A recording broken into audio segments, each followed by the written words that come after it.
الصفوات الذي ذكر. نعم. مين يسويها؟ أستاذ نور. نعم ما شاء الله. ولا بد أن نتيقن بأن شفاء هذا المرض قادم لا محالة، وأن العلاج بإذن الله سوف يأتي. علاج يعني ينهي هذه المسألة من أساسها، لأنه الرسول يقول إن الله لم يجعل داء إلا جعل له دواء، علمه من علمه وجهله من جهله. ونحن متيقنين بإذن الله بناء على هذا الحديث، والرسول صلى الله عليه وسلم ما ينطق عن الهوى إن هو إلا وحي يوحى، بأن الطب بإذن الله عز وجل سوف يكتشف علاجا ينهي معاناة الكثيرين في العالم الإسلامي.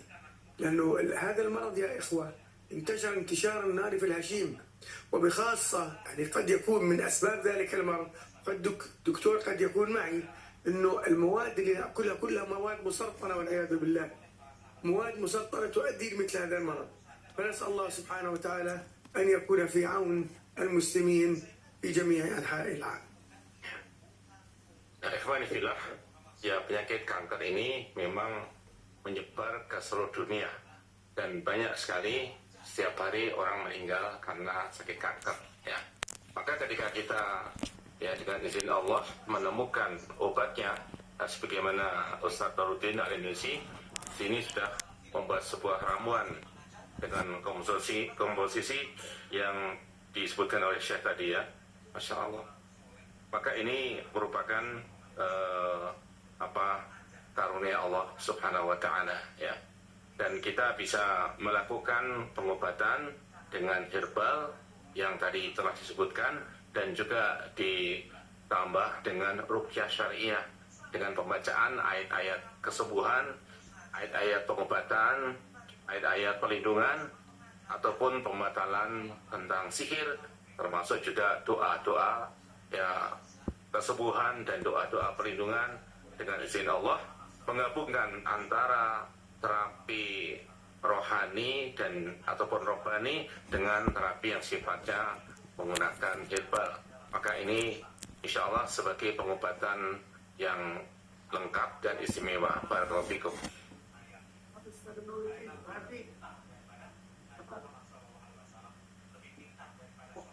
الحمد لله نفتح باب الأسئلة الآن. الحمد لله عندنا وقت يعني، الحمد لله الباقي المادة قليلة جدا، وإن شاء الله سوف نغلق مادة الدورة كاملة بإذن الله عز وجل. فنفتح باب السؤال. تفضل أخي. أيضا نفتح باب السؤال عن طريق الزوم. بارك الله فيكم. تفضل يا أخي. Silakan pertanyaan bisa lewat online atau offline. Silakan. Oh ya.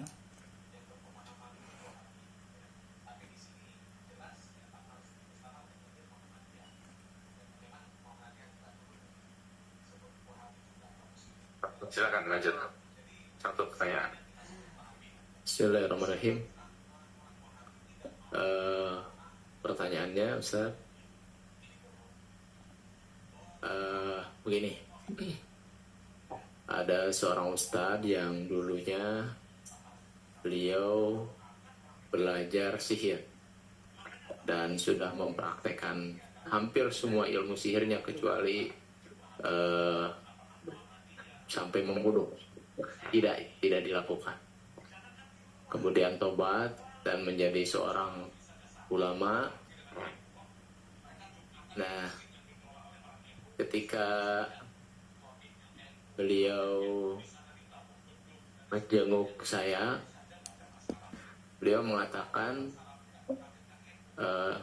menurut ilmu pengalaman waktu belajar sihir dulu, ini kamu ini kena santet. Nah pertanyaannya, bagaimana sikap kita dengan analisa beliau? Beliau sudah jadi ulama yang bertauhid dengan baik, tapi menggunakan ilmu dulunya waktu belajar ilmu sihirnya. Itu yang pertanyaannya. Yang kedua bukan pertanyaan, mohon doanya untuk kesembuhan anak yang Allah karuniakan sihir di dalam yang Allah karuniakan saratan di kuliah di Ginjal. di ginjal kiri. Oh, iya. Mohon doanya dari Ustaz dan juga dari Syekh. Baik. Himbauan Jazakumullah khair. sementara Assalamualaikum untuk para penanya, kalau bisa sesuai dengan tema ataupun materi yang sedang disajikan. Untuk saat ini kan yang sedang dibahas adalah tentang cancer, gitu kan, kayak bukan membahas tentang sihir. Itu gimana kira-kira, sepakat ya? Ya, siap. Gitu ya. Ya, dia menanyakan tentang kasus saraton ataupun kanker di ginjal. Ya, jadi dia penyintas kanker ginjal. Nah, ini usia di barat saraton bil-kilia. Ya, nah, ya, yuridu an tarqiyahu. Insyaallah, baik, insyaallah. والخير بعد ذلك إن شاء Ya, الله. insyaallah nanti akan diruqyah oleh من Syekh. الأشياء Insyaallah. المهمة جدا التي أنصح بها المرضى سواء كان سرطان أو غير سرطان تطبيق حديث رسول الله صلى الله عليه وسلم. تضع يدك أنت الآن مريض، قلنا الأولى الإنسان أن يقرأ على نفسه. تضع يدك في مكان المرض وتقول أسأل الله العظيم رب العرش العظيم أن يشفيني. تقول ذلك 7. وعليك أن تكون متيقن بأن الشفاء قادم لا محالة. بدناش احنا نكون يلا نقول نجرب هذا الدعاء. العلماء قالوا الذي يجرب القرآن والسنة لا شافاه الله ولا عافاه. بالأشياء اللي ننصحها أخونا الكريم، اسمك محمد، الأشياء ننصحها أخي الكريم قلنا له أكثر من أكل الرمان، استخدم الوصفة التي ذكرتها لك. وكذلك من الأسباب الشرعية أن تضع يدك على مكان الألم وأن تدعو بهذا الدعاء، أو أن تدعو بسم الله بسم الله بسم الله أعيد نفسي بعزة الله وقدرته من شر ما أجد وأحاذر 7. وتيقن مش تكون متيقن بأن الشفاء من قادم من رب العالمين لا محالة سبحانه وتعالى.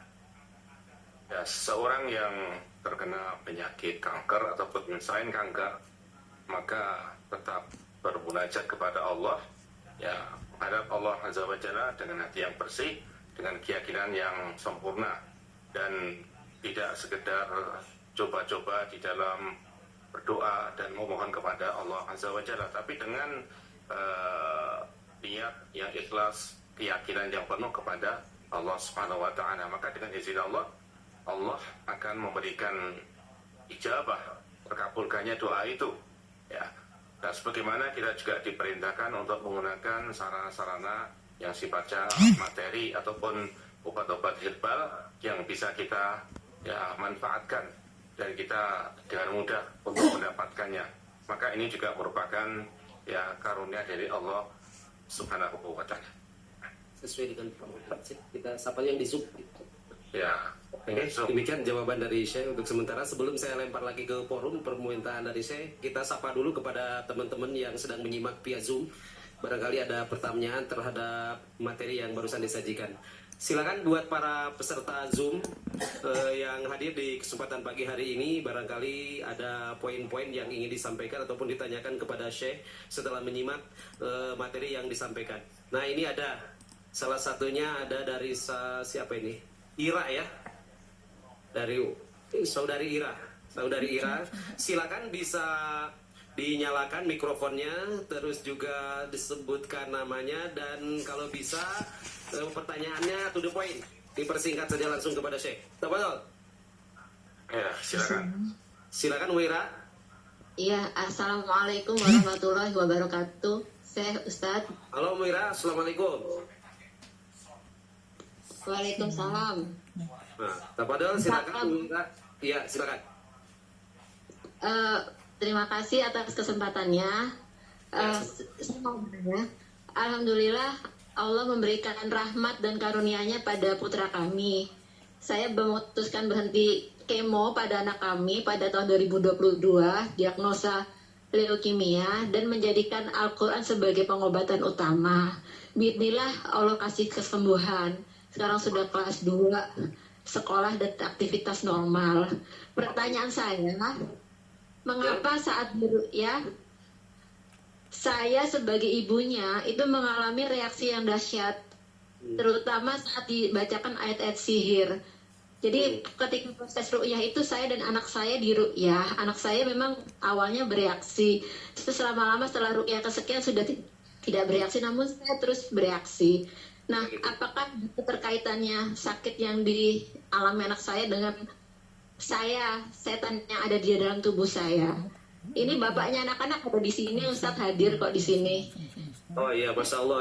Ya bisa dipahami ya. Wah, Ira. Di mana, Wira? Iya. Ya itu tadi.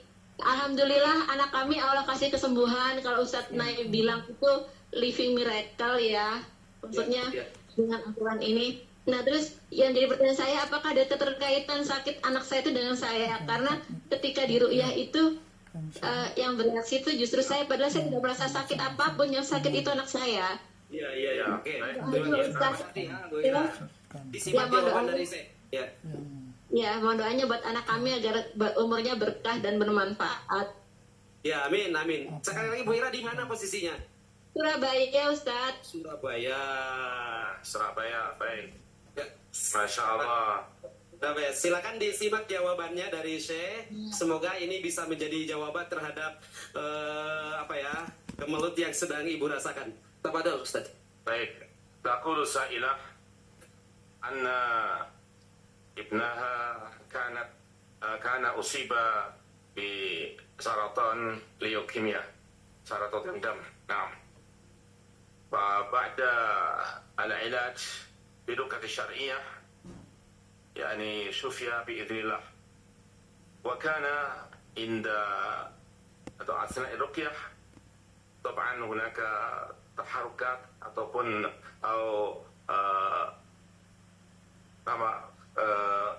تحركات يعني غير عادية غير طبيعية.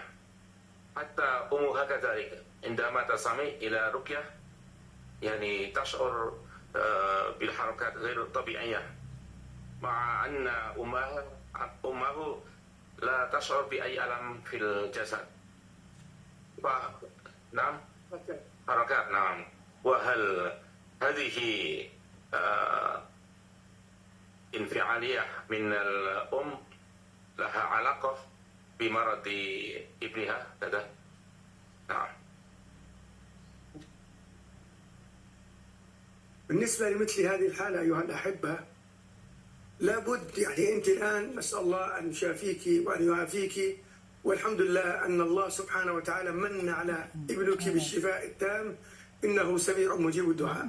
نقول أيها الأحبة، مثل هذه الحالة لابد أن تتابع، وأنا دائما أقول نتابع مع أصحاب العلم الشرعي الحاذقين المتمرسين. تابعي، وهو الذي يستطيع أن يحدد إن كانت هناك علاقة بين تلك الحركات وبين مرض الولد. الحمد لله احنا نقول الآن إن الله قد من على الولد بالشفاء، هذه نعمة وفضل من الله سبحانه وتعالى. الآن بالنسبة لك أنت لا بد من عرض حالتك على معالج صاحب علم شرعي حاذق متمرس حتى يدرس الحالة ثم يقف على أسباب مثل هذه الحركات، والله تعالى أعلم. Berkaitan dengan reaksi seorang ibu ketika anaknya diruqyah karena kanker leukemia, kanker darah, maka reaksi seperti itu bisa terjadi, tetapi ya seorang peruqyah juga harus mendalami apa penyebab terjadinya reaksi ini, sementara ibunya tidak merasakan sakit apa-apa. Maka di sini ya, di awal ruqyah terjadi reaksi, tapi kemudian berikutnya sudah tidak ada reaksi. Maka seperti itu bisa dicari apa penyebabnya, kenapa terjadi reaksi. Wallahu a'lam. لأنه أيها الأحبة لا يستطيع المعالج كائنا من كان بخبراته وقدراته وكل شيء، ما يستطيع أن يشخص حالة هكذا على الهاتف. لا بد من رؤية الحالة، دراسة الحالة كما ذكرنا في مسألة التشخيص، تجتمع مع حالة، تأخذ الأسباب، تأخذ مجريات الحالة والتسلسل التاريخي، ثم بعد ذلك الرقية على الحالة، ثم بعد ذلك استخدام العلاج الذي ذكرناه، ثم الجلوس مع الحالة والسؤال عن كان هناك أي أعراض عضوية، وكذلك إن كان هناك أي أحلام. وبناء على كل هذه الأمور يستطيع المعالج صاحب العلم الشرعي الحاذق المتمرس أن يتبين وضع هذه الحالة بإذن الله عز وجل. Ya, kondisi pasien ketika diruqyah kemudian malah ibunya yang bereaksi seperti ini tentu saja membutuhkan pengkajian ataupun diagnosa yang panjang. Nah, dengan melakukan tashkhis ataupun diagnosa terus-menerus, maka bisa diketahui mungkin ada hubungan ataupun rentetan sejarah yang panjang berkaitan dengan ibunya dan jalur ke atasnya ataupun jalur nasabnya, kemudian sampai turun kepada anaknya, latar belakang keluarga. Maka dari sini mungkin bisa dihubungkan kenapa bisa terjadi reaksi ketika anak diruqyah sementara ibunya bereaksi padahal tidak merasakan adanya penyakit apapun ya di dalam tubuh ibunya. Demikian, jadi seorang peruqyah tidak bisa dengan spontanitas ini adalah begini ibunya karena begini. Maka perlu adanya pendalaman kasusnya itu sehingga tidak gegabah di dalam melakukan diagnosa terhadap pasien. Nah. ولذلك أيها الأحبة انتبهوا أنتم الآن المعالجون بالرقية الشرعية بإذن الله عز وجل لا تشخص مطلقا بناء على السمع، لا بد أن تجلس مع الحالة تدرسها دراسة تامة كما بينا سابقا، وعند ذلك تصدر الحكم بإذن الله عز وجل. أما أن تشخص وأنت في بيتك ولم ترى الحالة ولم تجلس معها فهذا عين الجهل بارك الله فيكم. Ya, seorang mu'alij tidak cukup melakukan diagnosa hanya lewat mendengarkan keluhan pasien ataupun lewat tulisan begini langsung menetapkan diagnosanya. Jangan begitu. Ini sangat tergesa-gesa. Ya. Apalagi hanya sekedar mendengar berita-berita kemudian dia menentukan gangguannya begini, langsung menentukan ataupun diagnosanya adalah begini. Maka itulah ainul jahal, kebodohan di depan mata. Ya. Maka kita jangan menampakkan kebodohan kita di depan di hadapan Allah Azza wa Jalla, ya. Karena ini tanggung jawab kita. Kita sebagai mu'alij ini punya mas'uliyah syariah, tanggung jawab yang besar di sisi Allah Azza wa Jalla. Apa yang kita ucapkan sebagai sebuah diagnosa itu bisa berpengaruh kepada yang kita terapi ataupun juga kepada keluarganya, termasuk juga pada diri kita. Karena ucapan ini berpengaruh pada siapa yang mendengarkannya. Baik. Alhamdulillah معنا عندنا دكتورنا الفاضل. نسأل الدكتور الفاضل نقول له هل الطبيب الآن عندما يعالج يشخص على الهاتف؟ نسأل الدكتور. Kita tanya kepada dokter, ya, bolehkah kita melakukan diagnosa hanya lewat komunikasi telepon saja tanpa melakukan pemeriksaan kepada pasien? Can I speak with English? Okay, please. Yes. For basic examination, we can use phone or by video call. But for the exactly what it's cause, we need to meet the patient physical examination and do lab. But for first diagnose, just for temporarily diagnose, yes, we can do that. Ya, nggak usah saya terjemahkan ya. Terjemahkan sendiri, Bapak. Sebetulnya Anda mau nanya sih, boleh mau nanya. Saya terjemahkan dulu bagi yang tidak bisa bahasa Inggris. Oke, tadinya Anda pikir karena syekhnya berkomunikasi dengan bahasa Inggris dengan Dia bisa, Ustaz tapi Nuruddin. yang lain kan Oh, oke. supaya Ana bisa dapat jawabannya betul-betul direct gitu kalau Iya. diperbolehkan. Ya, Diperbolehkan sama Syekhnya jika Ana bertanya menggunakan Yuri, bahasa Inggris soal. dan Yuri itu soal. Silakan, please. I can speak with English and I can get the direct answer from Sheikh. Please. Okay. Sheikh, with your permission, may I, as a doctor, carry the spirit of Ruqyah Syariah within the way I care for my patient, so that while I'll treat their body, their heart still remain quietly attached to Allah, and so my heart connect to Allah too. If this permissible, I humbly ask to you to guide me how me to do this with a proper way. Jazakallah khair. Ajib ya. Ya selalu kan بالإنجليزية بقى يبدو منك الإجابة. Jawab. Repeat your request. Bahasa Indonesia aja. Ya. Oke, bahasa Indonesia aja. Bahasa Indonesia aja. Ya, please. No. Karena tadinya anak mengharapkan bisa Lagi mikir yang lain ya. Jadi lagi mikir yang lain, jadi tidak ini ya. Tadinya saya berharap supaya dapat hujahnya betul-betul nancap di saya. Ya. Jadi begini, saya bukan praktisi ruqyah dan saya memang murni dokter, dokter umum. Hari ini saya datang memang qadarullah memang karena ini sebuah jalan Allah untuk saya kesini. Jadi saya ingin menanyakan bahwa saya sebagai dokter, apakah diperbolehkan untuk membawa ruh atau nafas dari ruqyah syariah ini kepada praktek saya dalam saya menangani pasien-pasien, sehingga saat tangan saya menangani mereka, hati pasien saya dan hati saya tetap berada pada Allah dan tidak ada pada yang lain. Dan bila itu diperbolehkan, maka Ana memohon dengan rendah hati pada saya, tolong tunjukkan pada Ana jalan yang benar tentang hal ini.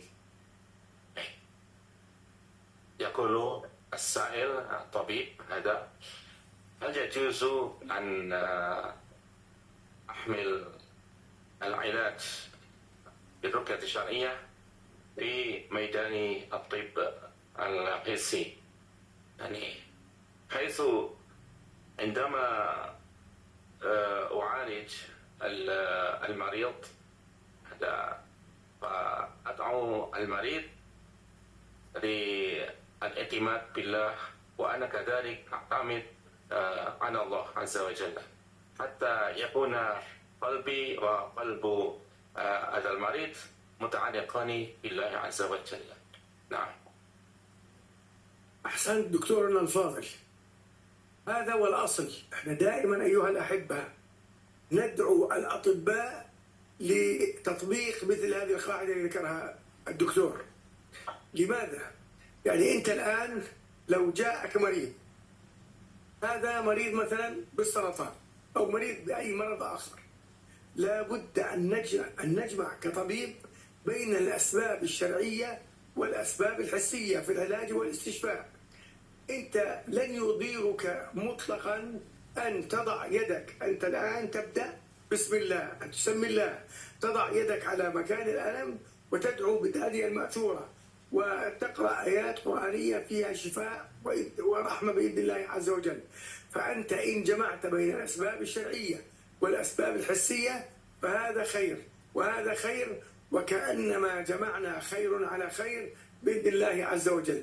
هذا هو المطلوب، هذا هو المطلوب من الطبيب، أن يجمع بين الأسباب الشرعية والأسباب الحسية، وهذا يتحقق من خلاله فائدة عظيمة للمريض بإذن الله عز وجل. Ya, dia menyampaikan boleh seorang dokter ya menyampaikan kepada pasien ajakan untuk berpegang teguh kepada Allah Azza wa Jalla, hatinya bersambung kepada Allah Azza wa Jalla, sebagaimana Pak Dokter juga demikian ini, dan melakukan diagnosa, melakukan pengobatan, ya, dan juga boleh membacakan doa-doa ataupun ya doa kesembuhan bagi pasien. Dan ini bagus karena menggabungkan antara ya ilmu syar'i dengan ilmu tabi'i, ya, ilmu ruqyah juga dengan menggunakan diagnosa kedokteran. Maka ini bagus hasilnya, ya. Jadi diperbolehkan, ya. Dan ismahli an usuki satan lahum haitsu anna tabib yata'allam arqa walhamdulillah, yani yujarib kasiran illa marada fa syukur izinnya.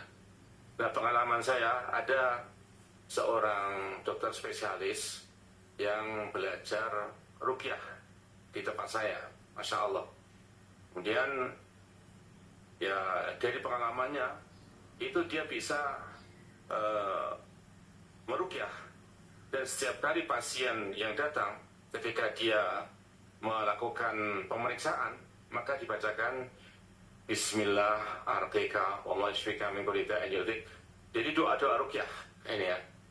Tapi ada satu kasus ketika dokter membaca doa itu tiba-tiba pasiennya marah-marah atau dokter jangan baca apa itu, panas saya. Nah ini ya, jadi baru dibacakan ini, ya, maka pasiennya merasakan panas. Nah, berarti ada gangguan yang lain kan. Maka ya Pak Dokter, karena dia juga bukan profesinya ruqyah di rumah sakit, dia profesinya sebagai dokter, maka disarankan untuk ya ruqyah di tempat ruqyah yang recommended. Nah ini jadi mengarahkan juga pasien tidak semata-mata berobat secara medis, tapi juga bisa diarahkan kepada peruqyah yang terdekat. Ya. Ini pengalaman saya, dan ternyata banyak para dokter yang belajar ruqyah, termasuk ya dokter sakiran, ahli bedah.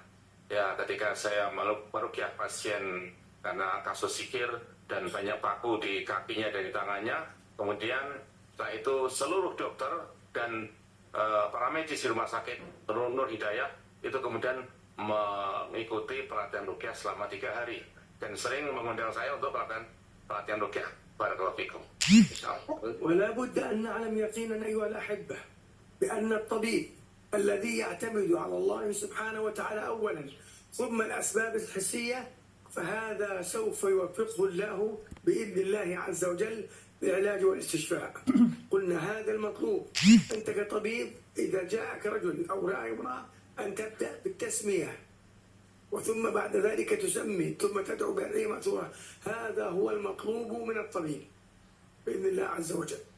Nah, inilah yang penting untuk dipahami para dokter, bahwa dia melakukan pengobatan itu tidak semata-mata ya obat yang memberikan ya pengaruh kesembuhan, tetapi dihubungkanlah dengan Allah Azza wa Jalla yang menurunkan penyakit, dan juga Allah lah yang menyembuhkan. Ini penting dan ini bagus, ya.